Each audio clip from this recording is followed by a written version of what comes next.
टेक्सला में चीन की 3 मुख्तलिफ यूनिवर्सिटियों और महकमा आसार कदीमा पंजाब की मुश्तरका काविशों से 1700 साल कबल मसीह दौर के खंडरात से बड़ी तादाद में 9 हज़रात दरियाफ्त हुए हैं। इन आसार कदीमा का तल्लुक़ हड़प्पा और इंडियन तहजीब से बताया जाता है।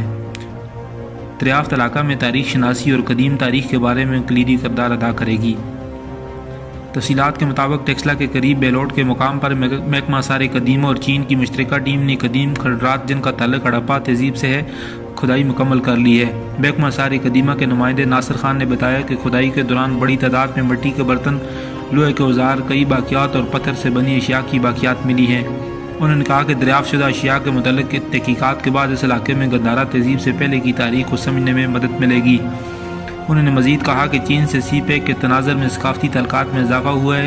इन्हीं तल्क़ात के तावन के माहदे के सिलसिले में चीनी माहिरीन आसार कदीमा ने पहले मनसूबे पर पंजाब के साथ मिलकर काम किया है, जिससे तारीख़ के नए अवराक़ खुलेंगे।